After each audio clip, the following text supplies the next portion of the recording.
जो late marriage हो रही है उस वजह से प्रेगनेंसी में कॉम्प्लिकेशंस आ रहे हैं। यदि लेट प्रेगनेंसीज हो रही हैं तो इसमें क्रोमोसोमल प्रॉब्लम्स होने के चांसेस बहुत ज़्यादा बढ़ जाते हैं, क्योंकि जो भ्रूण है वो बनता तो एग और स्पर्म से है। तो यदि माँ और पिताजी की एज ज़्यादा है तो प्रेगनेंसी में क्रोमोसोमल प्रॉब्लम्स होने के चांसेस बहुत ज़्यादा बढ़ जाते हैं। तो जैसे मैं अभी एंटी स्कैन के बारे में बता रही थी, इसमें हम देखते हैं कि बच्चे को क्रोमोसोम का प्रॉब्लम, यानी ज़्यादातर लोग आजकल समझने लगे डाउन सिंड्रोम के बारे में, जहाँ पर बच्चा ग्रो तो होता है पैदा होने के बाद, पर मानसिक बुद्धि का विकास नहीं होता है। प्रेगनेंसी के कितने मंथ बाद फिजिकल वर्क आप करना बंद कर सकते हैं या थोड़ा थोड़ा करते रहना चाहिए? आजकल देखने में आता है जहाँ प्रेगनेंसी आई तो लोग बोलते हैं हम छुट्टी डाल दे क्या, या घर में होता है अब आप रेस्ट करिए। प्रेगनेंसी एक नेचुरल फिजियोलॉजिकल फिनोमेना है।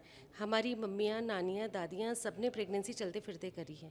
जब तक आपको कोई ऐसा कॉम्प्लिकेशन नहीं होता, जब आपके डॉक्टर कहे कि नहीं आपको रेस्ट करना है, तब तक प्रेगनेंसी में कोई रेस्ट की ज़रूरत नहीं होती है। या फिर कुछ स्थितियाँ कभी बाद में उत्पन्न हो जाए तब आपको रेस्ट की सलाह दी जाती।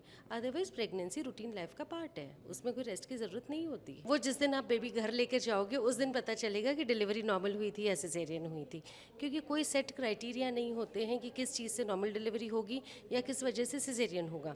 वो तो आखिरी समय तक स्थिति कैसी बन रही है, आपकी मेडिकल कंडीशन कैसी है, क्या आपके दर्द सही तरीके से चल रहे हैं कि नहीं, बेबी का डिसेंट बराबर है कि नहीं। तो बहुत सारे क्राइटेरिया होते हैं जिसमें नॉर्मल डिलीवरी होती है। तो इसलिए मेरा जवाब वही रहेगा, जिस दिन आप बेबी घर लेकर जा रहे हैं उस दिन समझेगा कि डिलीवरी नॉर्मल थी या सिजेरियन हुआ। ये भी भ्रांति है क्या कि एक बार अगर सी सेक्शन हो गया तो उसके बाद नॉर्मल पॉसिबल नहीं होता है? इसके लिए भी है कि आपका सिजेरियन का कारण क्या था। बहुत बार ऐसा होता है कि हम उसको कहते हैं रिकरेंट इंडिकेशन, यानी कुछ ऐसी प्रॉब्लम है जैसे हड्डी छोटी हो तो फिर वो नेक्स्ट प्रेगनेंसी में बड़ी तो नहीं होगी, तो फिर आपको सिजेरियन की ही ज़रूरत पड़ेगी।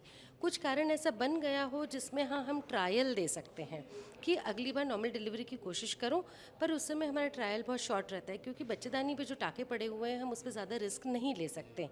तो वजाइनल डिलीवरी का ट्राई किया जा सकता है, पर उसके लिए एक बहुत अच्छा सेंटर होना ज़रूरी है। आपकी डॉक्टर को उस एक्सपीरियंस की बहुत ज़रूरत है। मॉनिटरिंग के साथ ट्राई किया जा सकता है, पर हम पक्का नहीं बोल सकते कि होगा नॉर्मल।